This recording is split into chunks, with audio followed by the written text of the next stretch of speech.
다윗의 인생길을 우리가 함께 걸어왔습니다.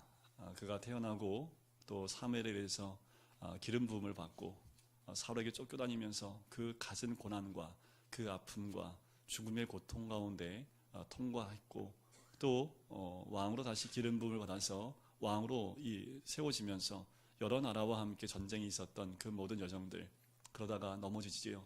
밧세바를 범하는 사건을 통해서 넘어지는 그 사건을 우리가 기억을 합니다. 그다음부터 다시 환난과 고난 가운데 들어가는 다윗의 모습을 우리가 함께 나눴습니다. 결국 하나님께서 다윗을 다시 세우시고 그 죄 가운데서 다시 우뚝 세우시는 모습을 우리가 보게 되지요. 다윗의 인생의 그 여정을 보면 다윗이 언제 하나님 말씀 가운데 또 하나님이 기뻐하시는 그 자리에 있었는지, 또 언제 넘어졌는지를 살펴보면 참 그 부분이 극명하게 나눕니다.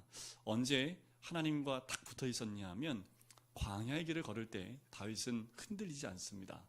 다윗이 광야의 길을 걸어갈 때는요, 하나님께 딱 붙어 있었고 늘 하나님께 여쭙고 하나님의 인도를 받았던 다윗의 모습을 우리가 기억을 해요. 죽을 고생을 하는데 그 순간순간마다 하나님께서 그의 길을 인도하셨던 것을 우리가 기억을 하지요. 그런 고난 가운데 지었던 시가 굉장히 많습니다. 다윗의 시편이 150편 가운데 70, 80편이 넘어요. 그런데 그 중에 거의 대부분이 고난인 가운데 있을 때 썼던 시편이라고 볼 수 있습니다.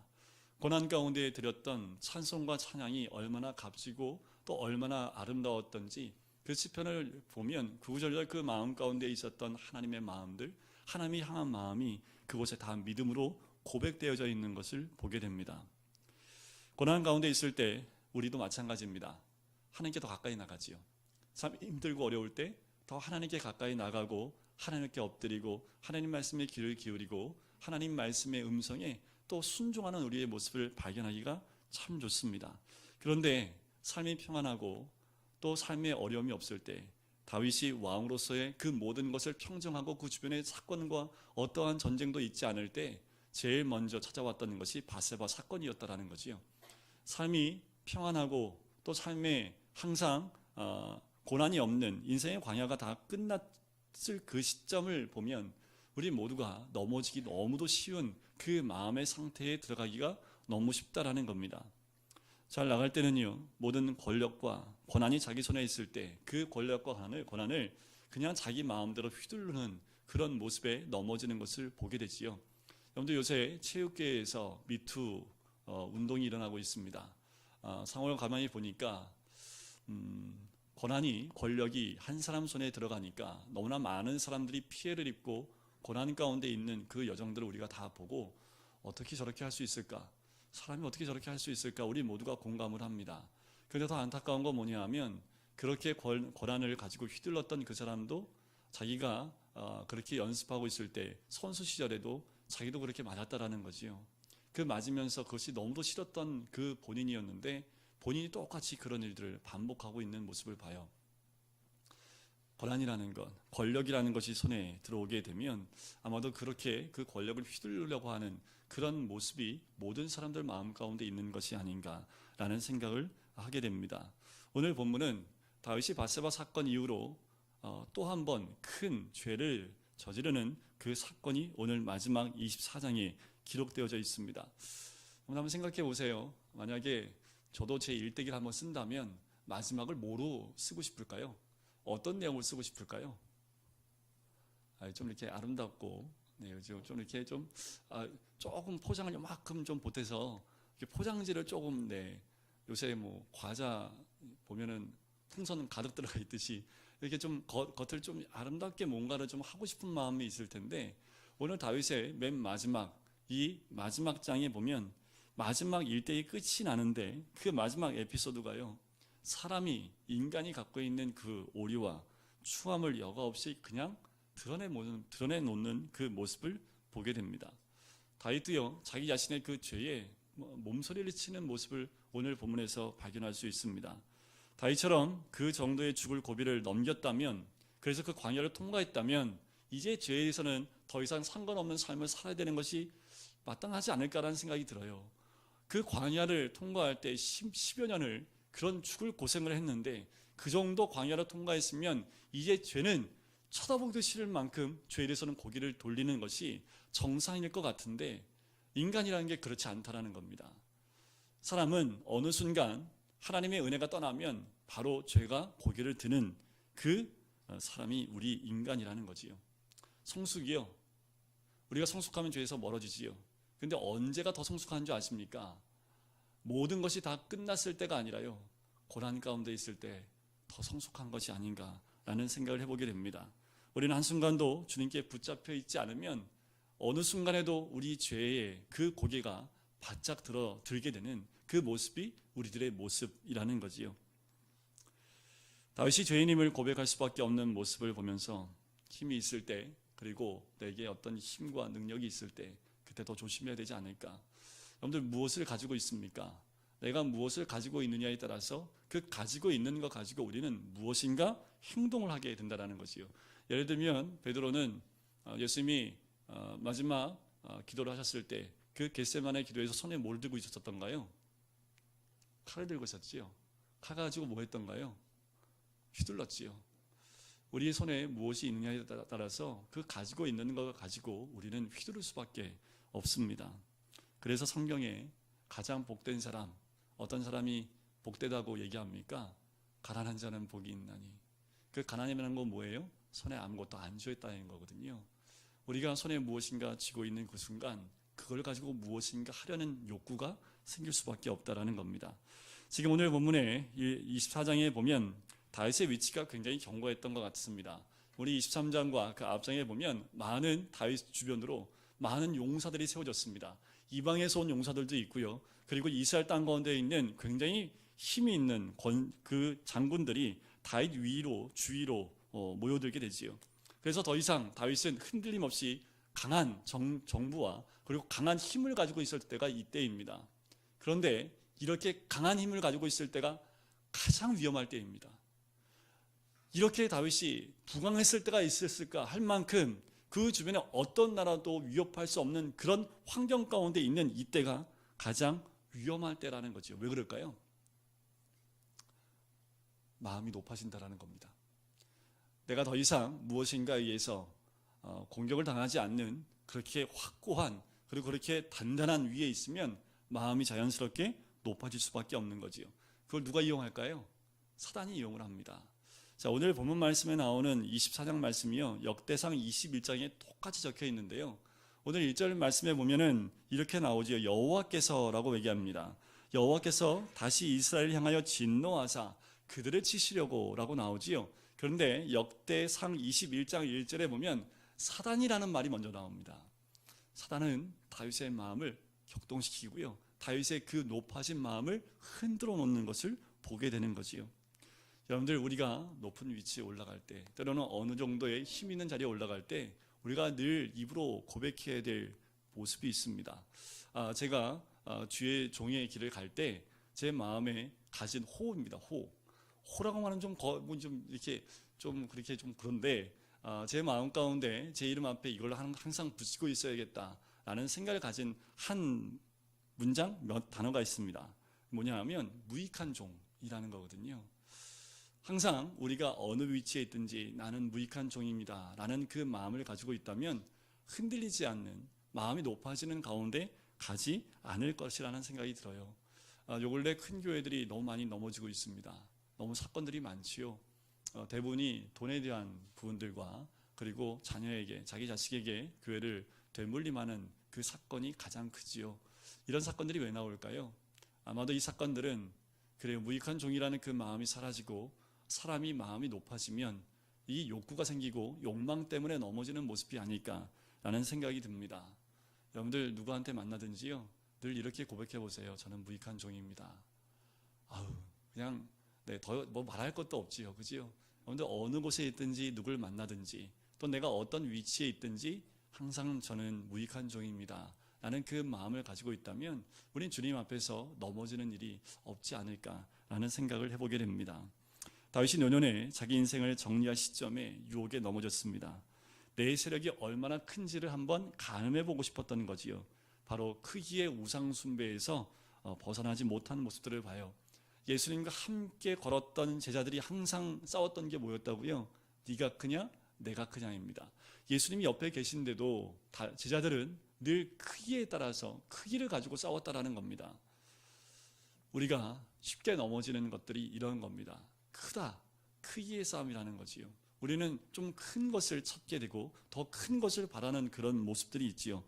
자, 1절 말씀 뒷부분에 보면 이렇게 나옵니다. 그들을 치시려고 다윗을 격동시키사 가서 이스라엘과 유다의 인구를 조사하라 하신지라. 이 1절 말씀에 보면 누가 시킨 거예요? 하나님이 시킨 것 같이 나오죠. 그죠? 이게 좀 수사학적 기법으로 좀 보셔야 되는데, 다윗의 지금 죄를 하나님께 이렇게 뒤집어 씌울 수 있는 절이 1절인데, 이 말은 이런 거예요. 하나님이 다윗이 그렇게 하도록 허용하셨다는 의미입니다. 하나님이 시켰다라는 의미보다는 다윗의 그 높아진 마음으로 자기가 그 일을 행할 수 있도록 하나님이 허용하셨다라는 그 의미가 있는 거지요. 마치 이런 거예요. 출애굽기에 보면 바로의 마음을 하나님이 어떻게 했다고 나옵니까? 강팍하게 했다라는 말씀이 나오지요. 하나님이 바로의 마음을 강팍하게 했으면 그 강팍한 원인 누구한테 있는 거예요? 하나님께 있는 것처럼 보이잖아요. 그 말 뜻은 뭐냐 하면 바로가 강팍해지도록 내버려 뒀다라는 겁니다. 다윗이 마음이 교만해지도록 하나님이 그냥 내버려 뒀다라는 겁니다. 하나님이 딱 내버려 두니까 어떻게 해요? 그 교만함이 훅 올라왔다라는 거지요. 바로는 강팍한 마음이 더 강팍해지기 시작했다라는 그 의미입니다. 이미 다윗의 마음이요, 유혹의 덫에 걸려 있습니다. 하나님은 그것을 그대로 놔두는 거예요. 마치 이렇게 얘기하는 거죠. 그래, 너 그런 마음 갖고 있구나 하면서 하나님이 이렇게 붙잡고 있던 손을 딱 놓으신 겁니다. 하나님이 그 다윗의 위에 은혜로 손을 얹고 있었던 것을 딱 치워버린 거지요. 그러면 어떤 현상이 일어날까요? 그냥 바로 일어나요. 바로 일어나요. 이럴 때 이게 그 두더지 게임 아십니까? 고개 내밀 때마다 하나씩 딱 때려주면 참 좋겠는데 하나님이 안 때리시는 거지요. 그럼 어떻게 해요? 자꾸 튀어나오는 거하고 똑같습니다. 예를 들면 그런 거예요. 어떤 거가 똑같냐 하면 풍선하고 똑같아요. 우리 막내가 풍선을 불어달라고 가지고 오는데 자기가 불면 자꾸 날아가거든요. 왜 날아갑니까? 불다가 놓치면 후루룩 날아가잖아요. 풍선을 잡고 있던 손을 놓는 거고 똑같아요. 놓으면 어떻게 됩니까? 한 방향으로 쭉 날아가던가요? 아니면 이방 사방팔방 날아다니는가요? 이거 똑같은 거지요. 여러분들 그 콜라를 한번 흔들었다 놔보세요. 그래서 이렇게 뚜껑 딱 열면 어떻게 됩니까? 네, 화산 폭발이잖아요, 그지요? 이와 똑같다라는 겁니다. 하나님의 그 손에서 붙잡혀 있던 것, 그것을 놓아버리는 것, 격동시키사라는 그 말의 뜻이 무엇이냐 하면 자극하다라는 그 의미도 그 안에 있습니다. 그러니까 어떻게 해요? 하나님의 도움과 허용 없이 하나님께서 허락하지 않으면 어떤 것도 일어날 수 없다는 그 의미도 있고, 하나님께서 그냥 그것을 잠깐 손을, 하나님의 은혜를 떼어놨다라는 거지요. 모든 죄가 다 그래요. 그래서 우리가 항상 기도할 때 이런 기도를 하셔야 됩니다. 하나님, 저를 꽉 붙잡아 주십시오. 어떤 환경에 있다 하더라도 하나님, 나를 꽉 붙잡아 달라고. 너무 세게 붙잡으셔서 아파하는 이들에도 이 손을 놓지 말아달라는 그 기도가 우리 가운데 있어야 됩니다. 우리가 어느 상황에 하나님의 손을 놓게 되면 우리의 마음이 한순간 훅 올라갑니다. 그리고 어디로 튈지 모르는 풍선처럼 사방팔방으로 튀어다니면서 문제를 일으키게 되어져 있다라는 거지요. 왜 하나님께서는 다윗의 마지막 이 기록에 이런 기막힌 얼룩과 같은 흔적을 남겨 놓았을까라는 겁니다. 왜 그랬을까요? 더 좋은 내용이 아니라 마지막 순간을 왜 이런 밧세바 사건 이후로 이런 큰 죄 가운데 봉착한 마지막 사건을 기록해 놨을까? 인간이 다 똑같다라는 겁니다. 다윗이라고 별반 다르지 않다라는 겁니다. 마지막에 다윗에게 은혜를 거두어 갔더니, 하나님의 손을 거두어 갔더니 똑같은 현상, 바로 이런 인간의 모습을 보여주기 위해서라는 거지요. 우리 인생 끝에 뭐가 남아야 될까요? 우리가 사람은 이 호랑이는 죽으면 뭘 남겨요? 사람은 죽으면 뭐 남긴다고요? 주님을 남겨야 됩니다. 우리의 이름을 남기는 것이 아니라요, 우리가 마지막에 남겨야 될 이름은 예수님밖에 없다라는 거지요. 그런 마음을 가지고 나가게 되면 하나님이 손을 놓으시겠습니까? 놓지 않지요. 마지막 순간 다윗을 놓으니까 다윗이 그렇게 넘어지는 모습을 우리가 보게 되는 거지요. 우리는 하나님의 처분에 맡기는 것을 제일 못해요. 늘 기다리고 하나님의 뜻을 기다려서 하나님 처분에 맡기는 것을 잘하지 못하는 것이 우리들의 모습입니다. 하나님의 때까지 늘 기다리고 그 때를 따라서 반박자 뒤에서 따라가게 되면 실패도 없고요, 또 죄도 없고요, 늘 주님이 인도하신 대로 따라갈 수 있는데, 꼭 우리는 하나님보다 반박자나 한 박자 먼저 가서 문제가 되는 거지요. 그럼 우리 주님 어떻게 하는지 아십니까? 서 계십니다. 그냥 뒷짐지고 갈 때까지 가봐라 한번. 저 가다가 한번 넘어지면 이제 넘어지고 난 다음에 그때야 뒤를 보지요. 꼭 애들하고 똑같아요. 우리 애들 걸음마 할 때 보면 이제 처음엔 잡아주잖아요, 그죠? 근데 어느 순간 잘 걷는다 생각하면 이제 딱 넘으면 혼자 막 뛰어갑니다. 언제 돌아봐요? 뛰어갈 때는 뒤에 안 돌아보지요. 한번 엎어지면 그 다음에 엄마하고 아빠가 있나 한번 돌아보는 거 똑같은 거지요. 우리 인생이 그와 같지 않나라는 생각이 들어요. 우리는 늘 주님의 뒤를 쫓아가는 인생, 그래서 예수를 따라가는 인생이야말로 하나님께 복받은 인생이라고 저는 그렇게 믿습니다. 자, 2절부터 8절까지 보면 이제 군대 장관인 요압을 부릅니다. 그를 불러서 단에서도 부엘세바까지 인구의 수를 한번 조사해봐라 라고 이야기를 하지요. 자, 이 조사를 하게 하는, 인구 조사를 하는 이유가 무엇이냐면 그것은 9절에 잘 나와 있습니다. 왜일까요? 칼을 빼는 담대한 자라는 표현을 쓴 거 보니까 전쟁에 나가서 싸울 병사들의 숫자를 체크해보라 라는 거지요. 당시 인구조사는 두 가지입니다. 세금 걷는 거 하고요, 전쟁 났을 때 징병하는 것, 이 두 가지 때문에 인구조사를 하는데, 이 인구조사의 가장 큰 목적은 칼을 빼는 자가 몇 명이냐, 이것을 파악하기 위한 거지요. 얼마나 시간이 걸렸을까요? 9개월하고 20일이 걸렸습니다. 그러니까 거의 300일 동안 전국을 다니면서 요압과 그 군대 장관들이 다 세버립니다. 근데 중요한 게 이게 있어요. 사람이 숫자에 한번 눈이 열리면요, 이게 걷잡을 수가 없습니다. 교회 공동체가 이 숫자에 한번 병에 걸리면요, 이 숫자 때문에 사람 숫자요, 또 헌금 숫자요, 숫자로 모든 것을 표시하기 시작을 하면 교회는 영적인 공동체이기 때문에 금방 무너지기 쉽습니다. 전에 있던 교회들 이렇게 보면 제가 하는 역할이 뭐냐 하면 숫자 재는 거였거든요. 야, 1부 몇 명이야, 2부 몇 명이야. 그러면 마지막 끝날 때 보고를 1부 몇 명, 2부 몇 명, 청년부 몇 명, 갑부서 몇 명입니다 하고 딱 이제 보고를 드려요. 이걸 하면서도 마음이 좀 꺼적지근했습니다. 꺼적지근했는데 몇 가지 이유는 있어요. 빠진 분들을 체크하기 위한 이유도 있습니다. 선한 목적이 있었기 때문에 그때는 그 선한 목적으로 우리가 활용을 좀 했긴 했는데, 잘못하면 숫자 노름에 들어가면 한 영혼의 소중함보다 숫자를 채우려는 그런 마음들이 더 많아지게 된다는 거지요. 다윗이 왕으로 어떤 모습이어야 될까요? 한 영혼 한 영혼을 섬기는 자리에 가 있어야 되는데 숫자로 그 마음을 높이려는 마음이 더 컸다라는 거지요. 9절에 보면 요압이 백성의 수를 왕께 보고하니 몇 명입니까? 이스라엘이 80만 명, 유다 사람이 몇 명이요? 50만 명입니다. 9절에 정확하게 인구조사의 동기가 드러난다고 그랬죠.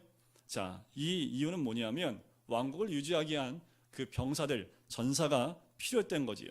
그러니까 80만하고 50만 합하면 몇 명이에요? 130만.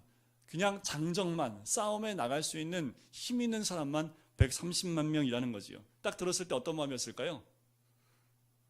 마음이 얼마나 뿌듯했을까요? 그죠? 뿌듯했겠지요. 내가 이 정도는 된다라고 생각을 했겠지요. 다윗이 힘이나 크기로 전쟁에서 싸운 적이 한 번도 없어요. 그런데 숫자로 싸운 적이 없다라는 거예요. 다윗이 싸울 때 어떻게 했습니까? 돌멩이 갖고 나갔잖아요. 그죠? 칼 갖고 안 나갔습니다. 그가 가장 연약했을 때, 정말 많은 힘이 필요하고 도움의 손길이 필요할 때 오히려 다윗은 그런 도움의 손길이 아니라 무엇을 가지고 나갑니까? 돌멩이 깨끗한 거 5개, 물맷돌 5개 들고 나갑니다. 그러면서 뭐라고 얘기합니까? 너는 칼과 단창으로 내게 나아오거니와 나는 만군의 여호와의 이름 곧 내가 모욕하는 이스라엘 군대의 하나님의 이름으로 내게 가노라 라고 멋진 말을 했죠. 이때가 티네이저입니다. 10대 때거든요. 또 이렇게 얘기하지요. 여호와의 구원하심이 칼과 창에 있지 아니함을 이 무리에게 알게 하리라. 전쟁은 여호와께 속한 것인즉 그가 너희를 우리 손에 넘기시리라. 예, 젊었을 때, 청년 때. 그런데 지금은요, 이제 나이가 다 들었습니다. 이제 마지막을 정리하는데 마지막 때는 어때요? 이제 힘이 없으니까 이제 사람의 숫자가 필요한 걸까요? 아니요. 변함이 없습니다. 다윗이 전쟁에서 승리했던 것도 하나님의 은혜 가운데 승리를 했지 자기의 힘으로 한 적이 한 번도 없었다라는 거지요. 여기서 우리 한 가지 알 수 있는 건 여러분들 매일 은혜는 새롭게 받으셔야 됩니다. 1년 전에 받은 은혜로 지금 사시면 안 돼요. 10년 전에 우리가 받았던 그 은혜를 가지고 지금 살아가시면 안 됩니다. 은혜는 언제요? 오늘 받는 겁니다. 하나님의 그 은혜와 그 권능은 오늘 받아서 오늘 살아가는 것이지 내가 1년 전에 10년 전에 누렸던 그것을 가지고 우리가 살아갈 수 없다라는 거지요. 다윗은 오늘 이 시간 이렇게 하나님의 은혜 가운데 채워짐이 끝났던 그의 모습을 보게 되지요.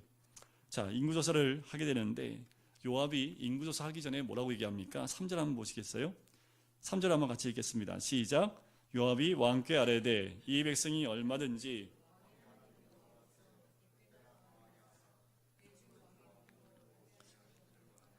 그런데 내 주 왕은 어찌하여 이런 일을 기뻐하시나이까 하되. 하나님 참 짓궂으셔요. 왜냐하면 다윗하고 요압을 약간 좀 비교하는 이 한 절의 말씀을 하고 있다는 거지요. 오히려 요압이 인구조사를 하는 거 어떻게 해요? 만류하고 있는 모습을 보게 됩니다. 한번 사람이 그 미련이라는 구덩이에 빠지면요 나오질 못해요. 이것은 세상에서의 지위나 아니면 학식을 많이 가지고 있거나 아무 소용이 없습니다. 한번 미련이라는 그 구덩이에 빠지게 되면 귀가 막혀요. 주변에서 누가 뭐라고 해도 전혀 들리지가 않는다라는 거지요. 주님 손에 붙들려 있는 것이 그래서 가장 큰 복입니다. 하나님의 말씀이 들리는 것이 가장 큰 스펙입니다. 언제 어느 곳을 가든지 여러분들 아무리 가더라도 말씀 하나만 딱 들고 가면 든든하셔야 됩니다. 옛날에는 성경책 들고 다녔는데 요새는 핸드폰 들고 다녀도 다 있으니까 요새는 핸드폰 하나 들고 다니시지만 핸드폰이 어떻게 되면 어떻게 해요, 그죠? 여러분들 항상 말씀을 들을 수 있는 귀와 말씀을 볼 수 있는 눈이 열려 있는 것이 가장 큰 축복입니다. 내가 어떤 환경에 어떠 있을 때 마음이 연약하고 힘들 때에 말씀을 통해서 위로를 받을 수만 있다면 그 말씀이 나에겐 가장 큰 힘이 되는 거지요. 그럴 때 하나님께서는 모든 대적도 막아주시고요. 사람들한테 우리의 모습이 선하게 보일 수 있도록 인도하시는 분이 우리 주님인 줄 믿습니다. 참 다윗이 여기서 딱 끝났으면 참 다윗이 괴로운 사람이었을 텐데 10절을 한번 보실까요? 10절은 같이 한번 읽어보겠습니다. 시작. 다윗이 백성을 조사한 후에 그의 마음에 자책하고 다윗이 여호와께 아뢰되 내가 이 일을 행함으로 큰 죄를 범하였나이다. 여호와여 이제 간구하옵나니 종의 죄를 사하여 주옵소서. 내가 심히 미련하게 행하였나이다 하니라. 역시 다윗입니다. 그지요? 다윗이 역시라는 말이 들어갈 수 있는 건 20절 때문에 그래요. 자, 역대상 21장에 가면 요 말씀이 있기 전에 무엇인가 문제가 발생을 합니다. 그 나라에 무슨 문제가 발생했다는 말씀이 한 절에 딱 나와요. 그리고 그 사건을 보면서 다윗이 뭘 깨달은 거예요? 이것이 죄로구나 라고 자신이 깨달았다라는 겁니다. 다윗이 하나님 마음이 합했던 건요 죄를 안 지었기 때문이 아니라 죄를 돌이킬 수 있는 그 마음이 있었기 때문에 그래요. 우리 사람들 가운데 죄를 안 지을 수 있는 사람이 누가 있습니까? 한 번도 죄를 안 짓고 살 수 있는 사람이 어디 있고 하루에 한 번이라도 죄를 안 짓고 살 수 있는 사람이 몇이나 됩니까? 한 명도 없지요. 예수님 빼고는. 중요한 건요 그 죄를 돌이키고 주님 앞에 나올 수만 있다면 하나님은 그 마음을 더 귀하게 여기신다라는 겁니다. 다윗은 큰 죄를 지은 것을 깨닫고 하나님께 용서를 구하지요. 다시 하나님의 말씀을 가지고 옵니다. 그래서 택하라고 하죠. 세 가지 중에 한 가지를 택하라고 합니다. 첫 번째는 7년 기근, 두 번째는 대적에게 석 달간 쫓기는 것, 세 번째는 3일 동안 전염병이 있는 것. 세 가지 중에 하나를 선택하라고 합니다. 그런데 다윗이 뭘 선택해요? 세 번째 선택하지요. 자, 기근은 3년 동안 한번 경험해봤는데 이 기근 3년만 해도 안 되겠어요. 그죠? 아들한테 쫓겨봤는데 이거는 대적한테 쫓기는 것도 이건 안 될 것 같아요. 세 번째는 3일 동안 전염병이 있는 거지요. 세 번째 카드를 딱 뽑았습니다. 몇 명이 죽었습니까? 7만 명이 죽어요. 이스라엘만 장정만 80만 명인데 이 전염병으로 죽은 사람이 7만 명입니다. 약 10분의 1이 죽임을 당하지요. 숫자가 10분의 1이 줄어든 겁니다. 자, 중요한 말씀이 하나가 있어요. 다윗이 뭐라고 얘기를 하냐면 14절 한번 보실까요? 다윗이 가사기에 이르되 내가 고통 중에 있도다. 청하건대 여호와께서는 긍휼히 크시니 우리가 누구의 손에 빠진다고요? 여호와의 손에 빠지고 내가 사람의 손에 빠지지 아니하기를 원한다라는 거지요. 다윗이 끝끝에 회개하고 돌이키면서 누구 손에 붙잡히기를 원하는 거예요? 끝까지 하나님 손에 붙잡히기를 원했던 그 다윗의 마음이 있는 거지요. 하나님은 다윗이 저지른 죄에 대해 상하는 대가를 요구하고 지불하게 하시는 거지요. 여기서 또 끝나지 않아요. 중요한 것은 다윗의 마지막은 예배가 회복되는 것으로 끝난다라는 겁니다. 자, 천사가 예루살렘을 향하여 손을 들고 멈췄습니다. 16절부터 19절까지 보면 하나님이 이제 됐다라고 돌이키시지요. 그리고 다시 그 손을 대지 못하게 하고 갓을 통해서 다윗에게 제단을 쌓으라고 명령을 하십니다. 자, 하나님이 심판을 멈추시는 거예요. 다윗이 아니라 하나님이 멈추시지요. 그리고 천사가 여보스 사람 아라우나 타작 마당에 서게 됩니다. 역대상 21장에 보면 아라우나가 오르난이라는 이름으로 되어져 있지요. 오르난의 타작 마당에 쓰지요. 타작하는 것은 뭐 하는 것입니까? 오늘 한번 타작해 볼래? 우리 애들 한번 타작 얘기하지요. 심판의 의미가 있는 거죠. 알곡과 축정이 나누는 심판의 의미가 있는 것이 이 타작 마당의 뜻이기도 합니다. 심판을 상징하는 타작 마당에 여호와의 사자가 섰지요. 다윗은 백성을 치는 천사를 보고요, 자신의 죄를 자기와 아버지 집에 돌려달라고 하나님께 간구합니다.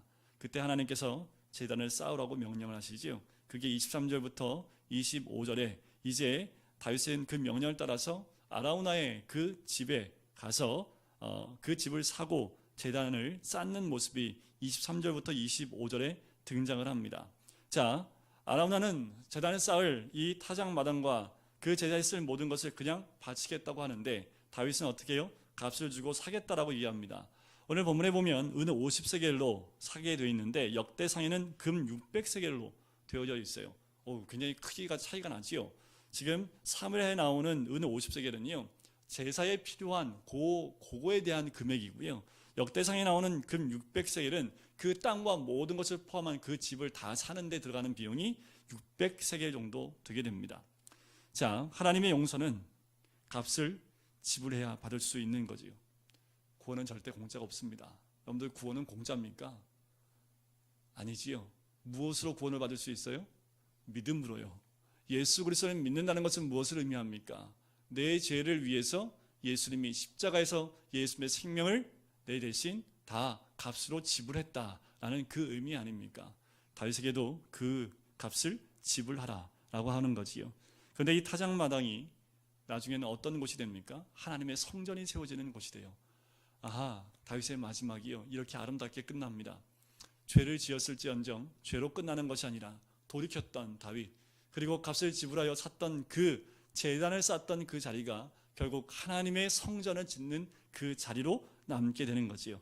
역대하 3장에 보면 성전이 세워진 타작 마당의 지명이 정확히 나옵니다. 제가 읽어드려 볼게요. 솔로몬이 예루살렘 모리아 산에 여호와의 전 건축하기를 시작하니 그곳은 전에 여호와께서 그의 아버지 다윗에게 나타나신 곳이요 여보스 사람 오르난의 타작 마당에 다윗이 정하는 곳이라. 다윗이 돈 주고 산 그 땅이 결국 뭐 하는 땅이 돼요? 하나님의 성전이 세워지는 그 땅이 된다라는 겁니다. 그 땅은 모리아 산이었습니다. 아브라함이 이삭을 제물로 바쳤던 땅이지요.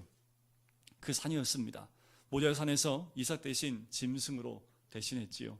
지금 다윗의 인생 제일 끝에 또 대신하여 값을 지불하고 그 소를 제사를 드리는 그 모습을 보게 됩니다. 우리가 이제 사무엘까지 다 마쳤습니다. 사무엘상부터 시작해서 어떻게 사무엘이 등장했고 사울 왕이 세워지고 다윗을 세우기까지 어떠한 과정을 했는지 우리가 다 이제 마지막까지 다 왔습니다. 마지막 끝을 하나님이 정말 아름답게 더 아름답게 폼나게 우리에게 보여주실 수도 있는데도 다윗의 이야기가 아니라 이것은 하나님의 이야기임을 나타내기 위해서 어쩌면 하나님의 이야기라는 것을 우리에게 알려주기 위해서 마지막에 다윗의 이 죄된 부분을 우리에게 보여주신 것이 아닌가라는 생각이 들어요. 바로 마지막에 이 성전, 하나님은 결국 예수 그리스도 이 땅 가운데 오시는 예표가 되는 그 성전, 예수님의 그림자가 되는 그 성전이 세워지는 곳으로 이 땅을 만드셨다라는 겁니다. 여러분, 우리의 삶 가운데 우리 마지막은 무엇을 세우는 마지막이 되어야 될지 우리도 한번 돌이켜보는 시간이 되었으면 좋겠습니다. 우리 인생 끝에 뭐만 남아야 된다고요? 주님만 남아야 됩니다. 매일 아침부터 저녁까지 하루의 마지막을 주님만이 남을 수 있도록 매일 그렇게 연습만 할 수 있다면 우리 인생의 마지막에도 주님만 남아있게 될 줄 믿습니다. 여러분들 이렇게 털면 뭐가 나와요? 주님이 나와야지요. 그렇지요. 우리 털면 먼지 안 나는 사람이 없다고 이해하는데 우리 털면 예수님만 나오면요 인생 성공하신 겁니다.